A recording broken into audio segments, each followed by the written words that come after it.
Yakinlah bahwa Allah pasti memberi kelebihan yang lain dari dia.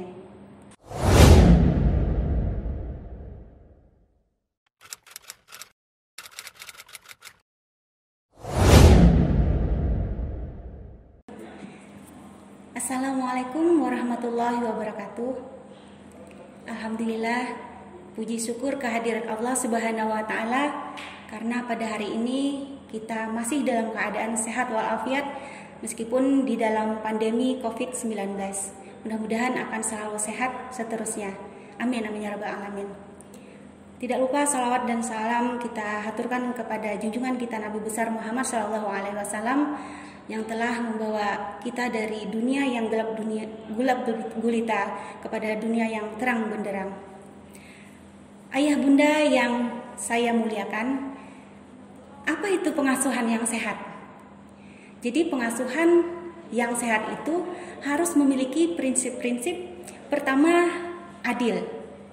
Yang kedua, adanya rasa menghargai. Dan yang ketiga, harus ada keterbukaan.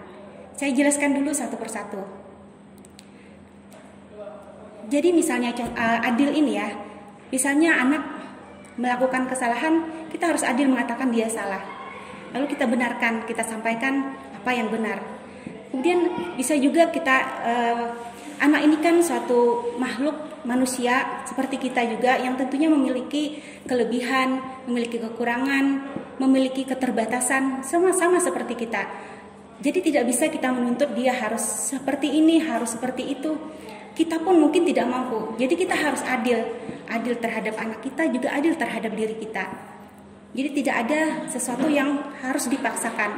Kalau kita paksakan, kita tidak adil terhadap kemampuannya. Nah, yang kemudian kedua adalah menghargai. Kita harus menghargai fisiknya, menghargai pemikirannya. Contohnya menghargai fisik ini, misalnya dia melakukan kesalahan, lalu kita memukul tubuhnya, itu artinya kita tidak menghargai tubuhnya. Kalau kita melakukan itu menyakiti fisiknya, bahkan juga menyakiti perasaannya. Dan dia akan mencontoh kekerasan yang kita contohkan ini. Dia akan menjadi orang yang tidak menghargai dirinya, tidak menghargai orang tuanya, dan juga tidak menghargai masyarakat dan lingkungannya. Ini sesuatu yang tidak sehat. Kemudian kita juga harus menghargai pemikirannya. Jadi jangan kita merasa sebagai orang tua, orang yang lebih tua, orang yang lebih besar, kita selalu lebih benar. Tidak, kita harus bisa menanyakan juga bagaimana pemikirannya, bagaimana pendapatnya. Nah, jadi kita harus menghargai dia. Kemudian yang ketiga, keterbukaan.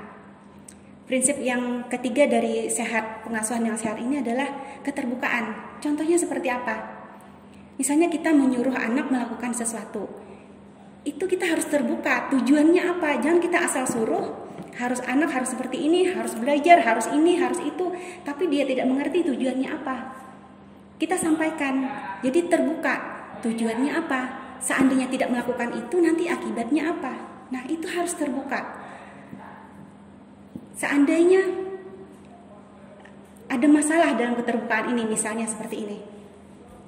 Pada saat anak berhasil mencapai suatu prestasinya, kemudian dia minta dihargai, misalnya, saya sudah puasa 1 bulan, Mak. Misalnya anak yang kelas 1 nih, kira-kira saya dapat hadiah apa? Sering anak saya seperti itu.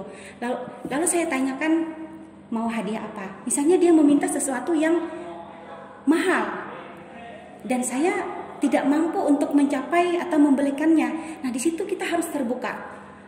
Nah, pada saat ini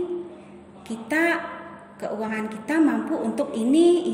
Kalau membeli ini kayaknya kita kemahalan ini, Nak. Bisalah yang lain. Jadi harus terbuka kita. Jangan kita, ini aku harus memberi hadiah. Harus kita adakan, kita paksa adakan dengan cara mengutang dan sebagainya. Itu bukan sesuatu yang sehat. Jadi sampaikan. Tapi pada saat harapannya ini tidak sesuai dengan harapannya, maka kita pun juga harus memberi jalan. Nah, seperti contoh tadi, dia minta belikan sesuatu yang dalam takaran kita mahal. Kayak bagaimana, Nak, kalau misalnya kita menabung dulu. Nah, seperti itu. Jadi kita beri jalannya. Jadi jangan juga kita mantahkan, kita patahkan harapannya. Jangan.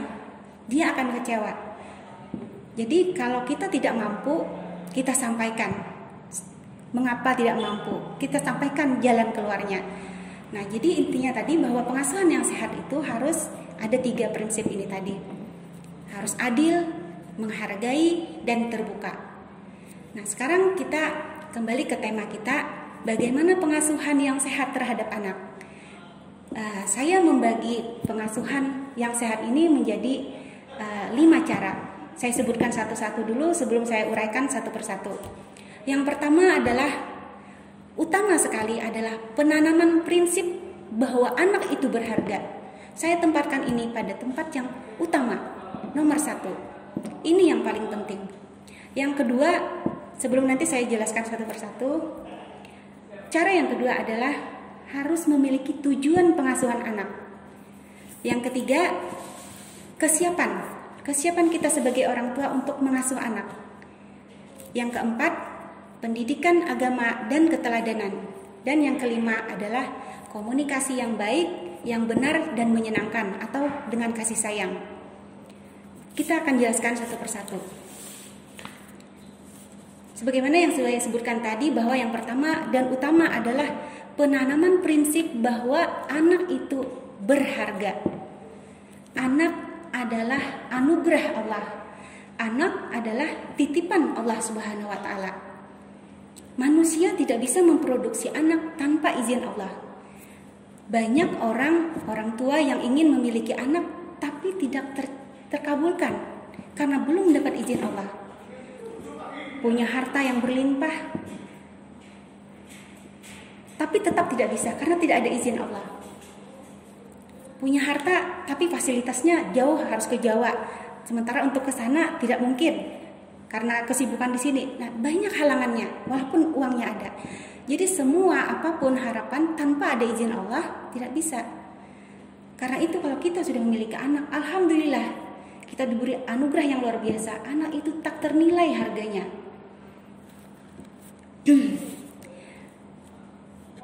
Dengan kita memahami bahwa anak ini, menanamkan dalam diri kita bahwa anak berharga, maka muncul rasa syukur di dalam diri kita.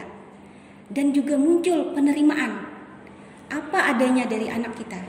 Kekurangannya kita terima, kelebihannya kita terima. Jadi jangan sampai kekurangannya itu menjadikan kita tidak adil terhadapnya. Mencaci dia, menghina dia, itu tidak boleh. Karena kita harus ingat bahwa Allah itu maha adil.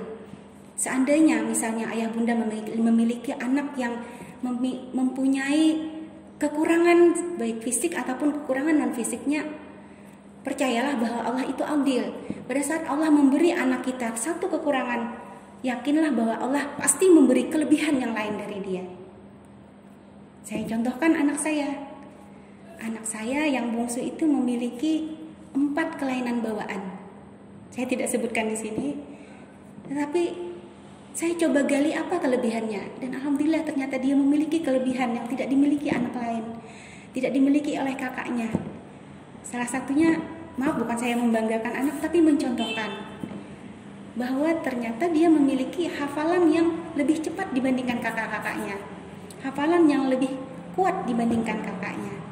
Jadi seperti itu, kita harus yakin prinsip kita bahwa Allah itu maha adil. Ada kekurangan, pasti Allah memberi kelebihan. Jadi jangan sampai kita merasa kecewa dengan memiliki anak yang menurut ayah bunda saat ini kurang. Pasti dia memiliki kelebihan yang lain. Nah, lanjut. Di mana letak berharganya anak itu, ayah bunda? Anak kita yang soleh dan solehah, yang selalu mendoakan dan berbuat kebaikan, itu merupakan amal jariah bagi kita. Amal jariah ayah bunda tentu tahu kan, amal yang terus menerus mengalir. Bahkan sampai kita wafat pun akan tetap mengalir. Nah, jadi anak itu berharga. Maka didiklah anak kita menjadi anak yang saleh dan salehah, karena dia akan menjadi penyumbang amal bagi kita walaupun kita sudah wafat. Di mana lagi letak keberhargaan dia?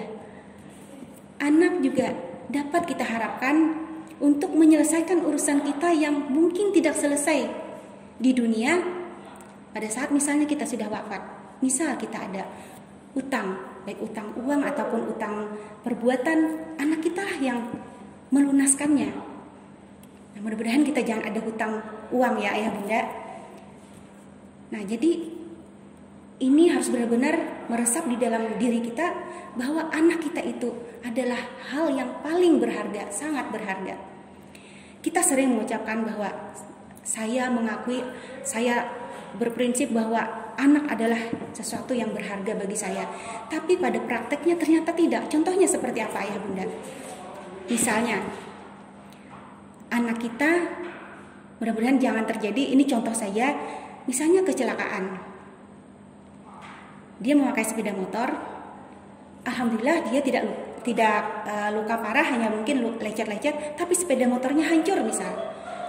Ayah bunda berpikir ini sepeda motor harganya 15 juta, 20 juta, atau bahkan 30 juta. Ayah bunda kesal karena ada sesuatu yang jadi rusak, yang jadi sia-sia. Terbuang uang sekian puluh juta.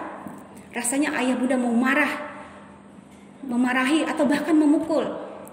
Nah, pada saat itu kalau kita benar-benar menanamkan bahwa anak kita sangat berharga, lebih berharga dari sepeda motor yang berharga 30 juta ini, ayah bunda akan dapat menentukan sikap yang lebih baik pada saat kejadian itu. Jadi jangan hukum dia. Syukur dia tidak terjadi apa-apa. Kalau masalah harta barang rusak bisa kita ganti. Coba ayah bunda, misalnya sepeda motor ini saya ganti, saya serahkan ke ayah bunda. Saya ambil anak ayah bunda, mau nggak ayah bunda? Tidak kan? Karena bagi ayah bunda, anak ayah bunda lebih berharga dari harta itu. Nah, itu sering kita dalam pengucapan kita mengatakan bahwa anak berharga, tapi dalam tindakan kita nol. Jadi ini benar-benar kita terus menanamkan di dalam diri kita bahwa anak itu berharga, anak lebih berharga dari atasan kita, lebih berharga dari pekerjaan kita. Itu harus kita benar-benar tanamkan. Kita masuk ke cara yang kedua adalah tujuan pengasuhan anak. Apapun yang kita lakukan, jika tidak ada tujuan, maka akan berjalan dengan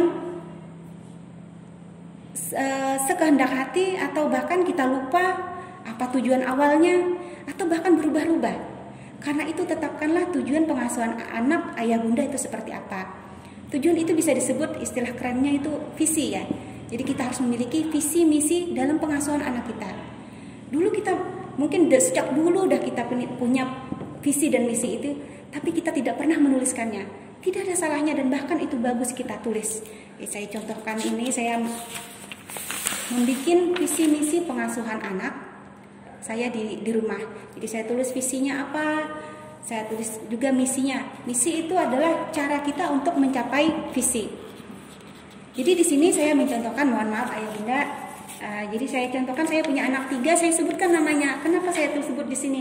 Karena saya meminta dia mengulang seperti yang diajarkan oleh kemarin webinar parenting, bahwa visi kita itu minta diucapkan pada anak kita sebelum dia tidur, supaya dia ingat dan meresapi, dan juga kita ingat pada kewajiban kita terhadap anak. Jadi saya tulis namanya. Jadi misalnya si Haikal, dia akan bilang, Haikal akan menjadi anak yang soleh, sehat, cerdas, mandiri, berbudi pekerti, dan sayang lingkungan. Jadi dia menyebut namanya dan apa tujuannya. Saya juga mendengar dan juga akan meresapi apa kewajiban saya untuk membantu mewujudkannya. Nah, kemudian kita juga tulis misinya, apa yang harus kita lakukan untuk mencapai visi itu. Nah, untuk mencapai misi ini perlu perbuatan dan komunikasi yang baik. Nah, untuk komunikasi yang baik nanti kita bahas di yang nomor 5. Jadi tidak ada gunanya kita membuat visi misi yang bagus, indah, tapi tidak kita laksanakan dan tidak kita komunikasikan, tidak akan ada gunanya. Ayah bunda yang berbahagia, anak itu seperti kertas putih yang tidak ada sama sekali tulisan dan warnanya. Yang membentuk dan melukis itu adalah kita. Kita mau ingin anak itu seperti apa? Apakah nanti akan kita jadikan coret-coretan, kemudian kita remukkan, kemudian kita jadikan sampah, atau sebaliknya kita lukis, kita bikin warna yang bagus, kita bentuk yang indah, sehingga kertas ini menjadi sesuatu yang indah, yang bernilai dan berharga. Seperti itulah anak.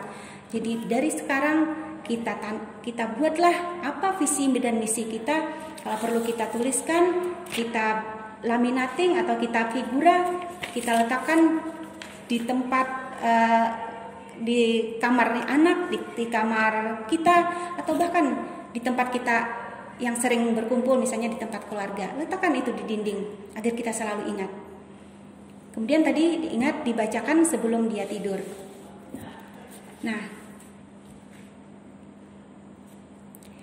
visi dan misi yang telah kita arahkan ini akan membuat kita terarah dalam setiap perbuatan kita. Misalnya kita dalam pemilihan makanan, pemilihan pakaian, pemilihan sekolah, pemilihan tempat tujuan atau tempat hiburan, juga pemilihan mainan atau perbuatan anak. Dengan kita memiliki tujuan, maka semua itu akan terarah. Contohnya, kita ingin misalnya anak kita menjadi anak yang soleh, maka kita akan memilih makanan yang sehat agar dia bisa beribadah. Kemudian juga makanan itu kita cari dengan uang yang halal, bukan uang hasil curian, bukan hasil korupsi, bukan hasil dari bunga hutang, mengutangkan uang.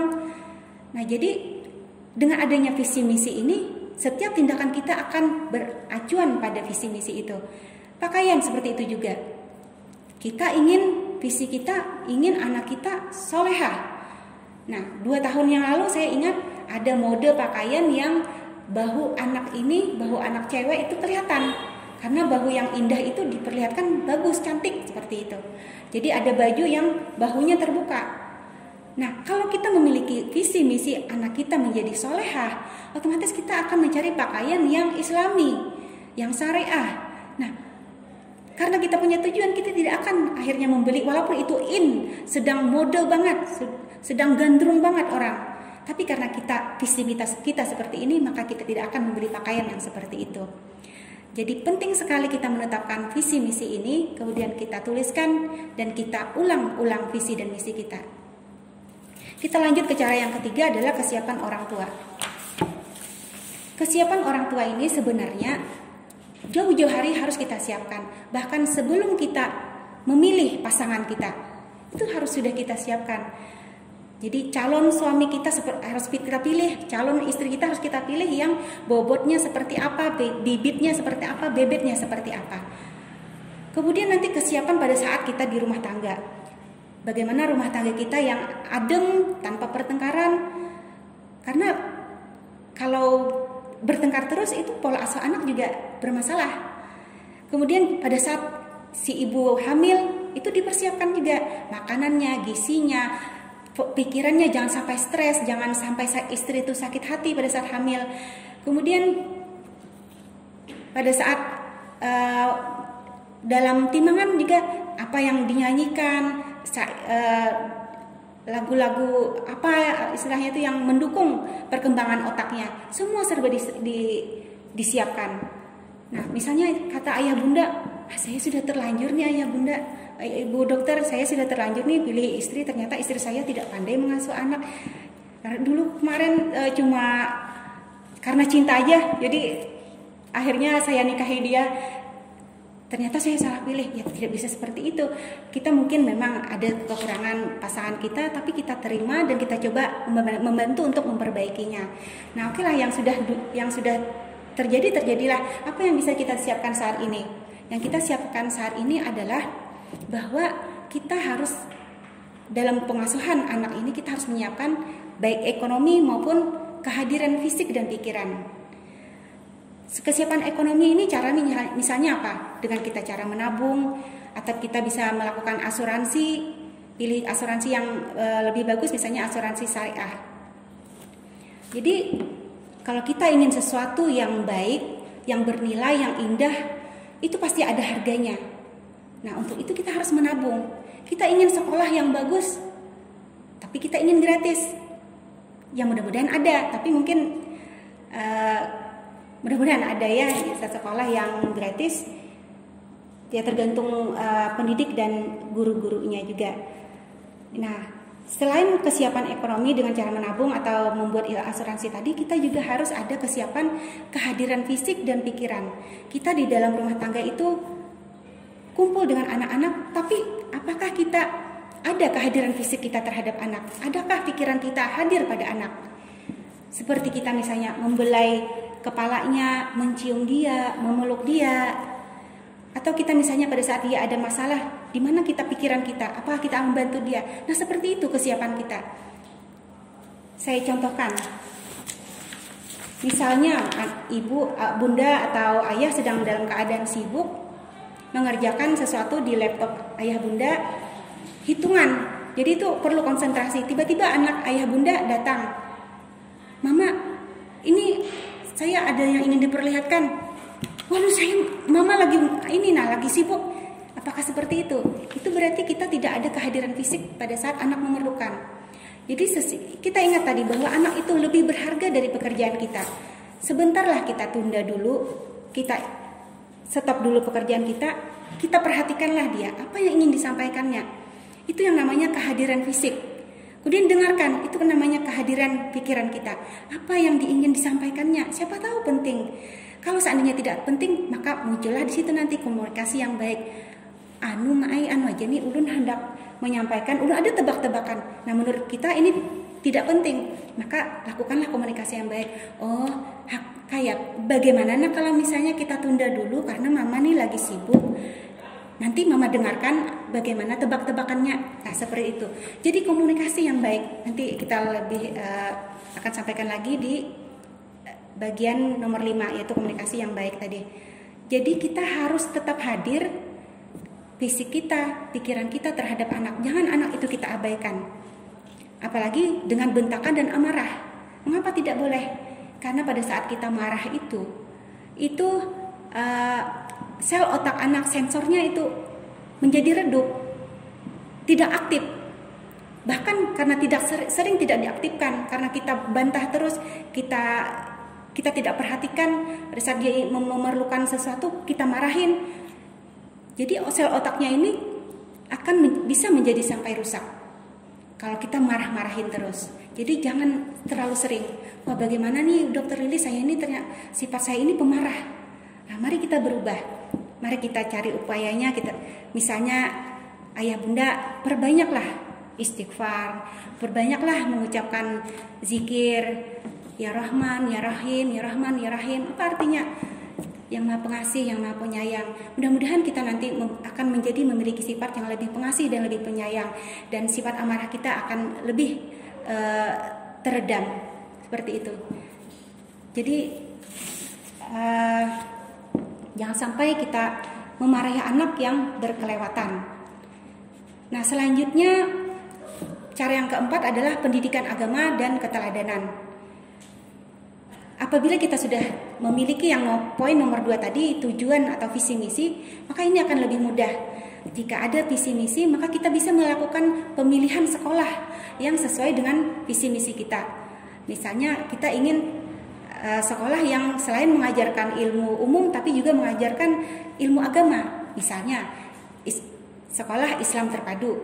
Nah, kalau kita sudah memilih itu, maka pendidikan anak ini akan menjadi lebih mudah bagi kita. Kita tinggal menambahkan saja, menimpali apa yang kurang, meluruskan. Misalnya anak penerimaannya terhadap ilmu di sekolah ternyata melenceng, kita benarkan. Jadi kita tidak terlalu beban lagi.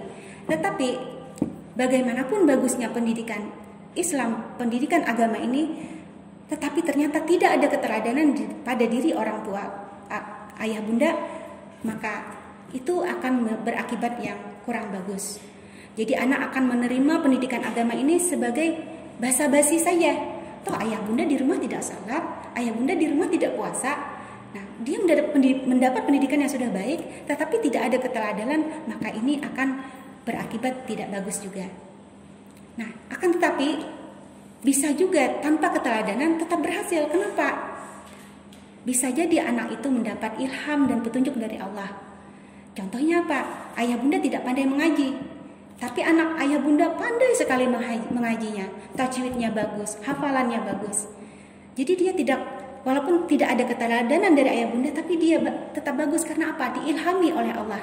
Karena itu penting sekali ayah bunda berdoa kepada Allah, ya Allah, aku memiliki kekurangan seperti ini, tapi aku memohon supaya anakku seperti ini.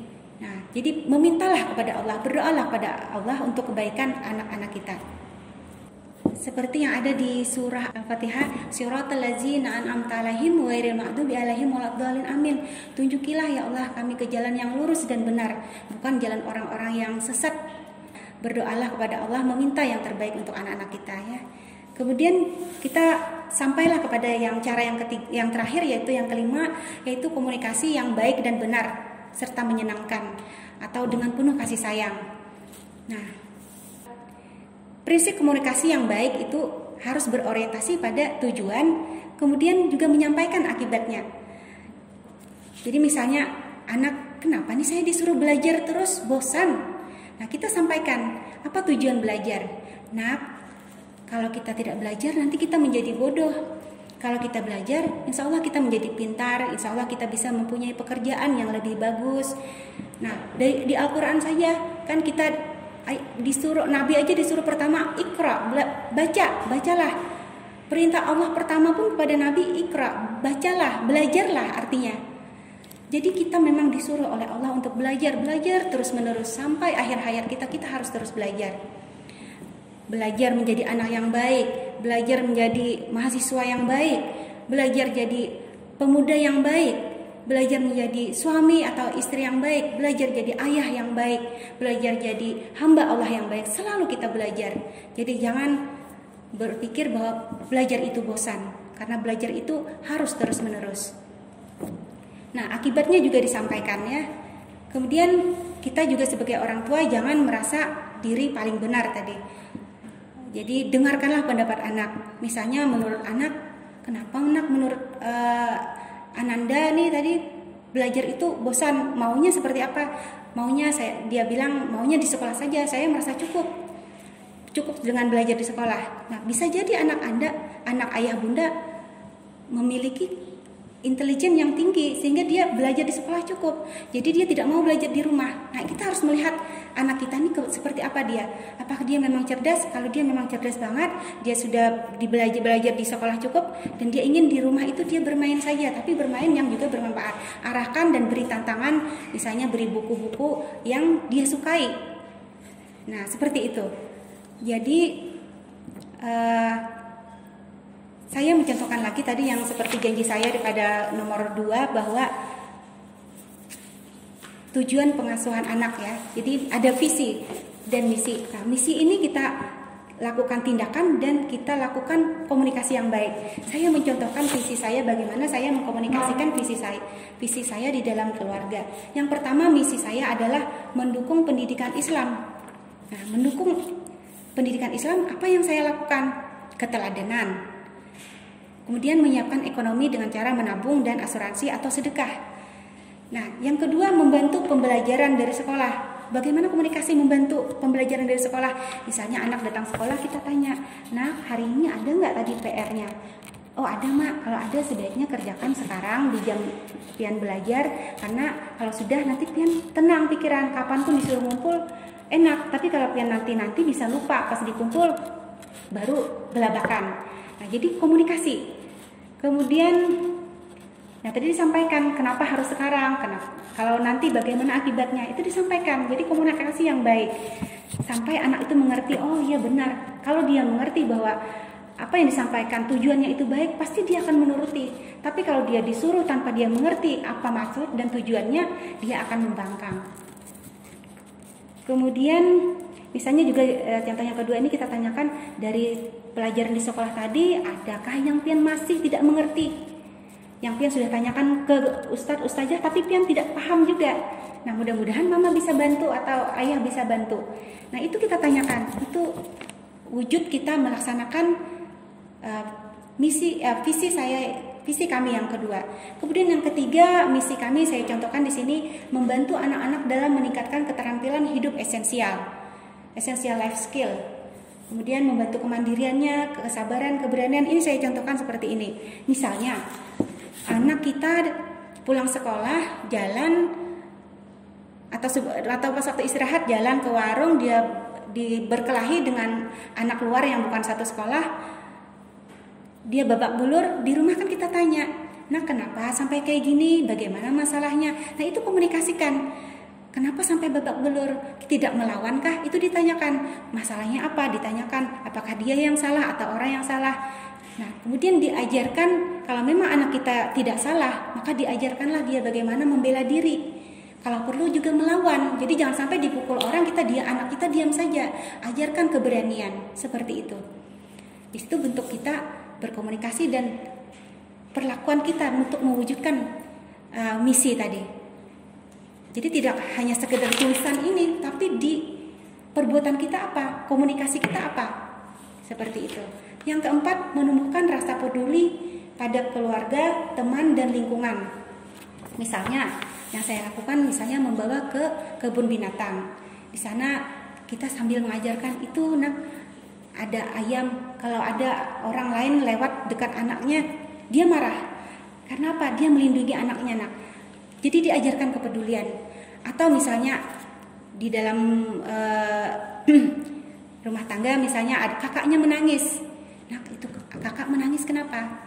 Kita tanya yuk. Jadi diajarkan kepada dia untuk peduli. Apa masalah dari kakaknya, kenapa kakak sampai menangis? Kemudian diajarkan menghibur. Jadi seperti itu.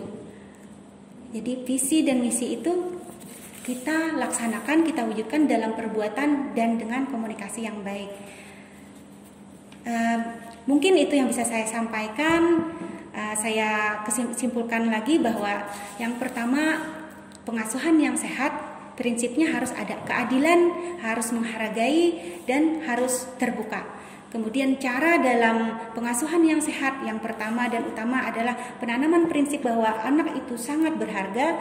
Yang kedua, tujuan pengasuhan anak kita harus memiliki, harus punya visi dan misi, dan kemudian kita lakukan, kita wujudkan dalam perbuatan dan komunikasi yang baik.